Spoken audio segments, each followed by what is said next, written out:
American Navy SEAL David Goggins की autobiography you can't hurt me से आज हम ये जानेंगे कि डेविड गॉगिंस को क्यों दुनिया का सबसे टफेस्ट इंसान कहा जाता है। डेविड गॉगिंस का बचपन बहुत दर्दनाक था। उनके पिता अपनी पत्नी और 2 बेटों के साथ गुलामों जैसा व्यवहार करते थे।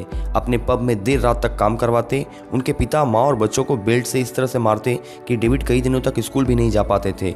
उस वक्त डेविड की उम्र मात्र 6 साल थी, जो हमेशा डरा रहता था। इस स्ट्रेस के कारण डेविड गॉगिंस के बचपन में ही बाल झड़ने शुरू हो गए थे।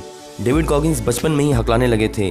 देर रात तक अपने पिता के पब में जाकर काम करने के कारण स्कूल में जाकर सोया करते थे, जिसके कारण हर साल पढ़ाई में पीछे हो जाते थे। वो हमेशा डरे रहते थे, ऐसे बच्चे का भविष्य क्या होगा। डेविड गॉगिंस अपनी ऑटोबायोग्राफी में बताते हैं कि मैं गैंगस्टर बनने जा रहा था, या तो मैं किसी को मार देता या किसी की गोली का शिकार हो जाता। फिर एक दिन उन्होंने सोचा, मैं हाई स्कूल में हूँ, मैं ठीक से एक लाइन भी नहीं पढ़ सकता, मेरा ध्यान किसी भी चीज़ में नहीं लगता, मैं बहुत गरीब जिंदगी जी रहा हूँ, लेकिन आज से ये सारी जिम्मेदारियाँ मेरी हैं। आज से मैं कोई भी बहाना नहीं बनाऊंगा और किसी से कोई शिकायत नहीं करूंगा।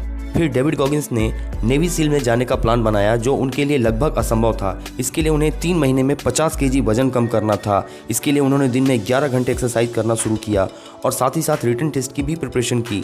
उन्होंने सिर्फ 3 महीने के प्रिपरेशन में अमेरिकन नेवी सील के एग्जाम को क्वालिफाई किया। डेविड गॉगिंस बताते हैं कि ट्रेनिंग के दौरान टूटे हुए घुटने के साथ उन्होंने घंटों ट्रेनिंग किया है।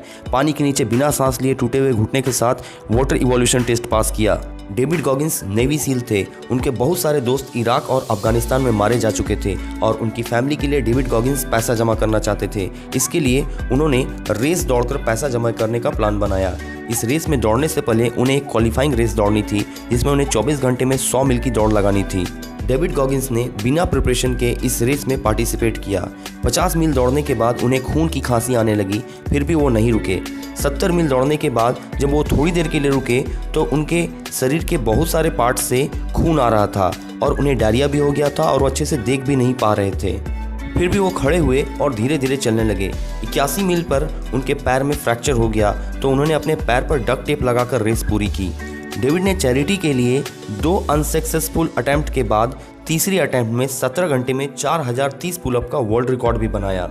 अब आप शायद समझ पा रहे होंगे डेविड गॉगिंस को दुनिया का सबसे टफ इंसान क्यों कहा जाता है, और शायद अब आपको ये भी समझ में आ रहा होगा कि उन्होंने अपनी ऑटोबायोग्राफी के बुक का title you can't hurt me क्यों रखा है।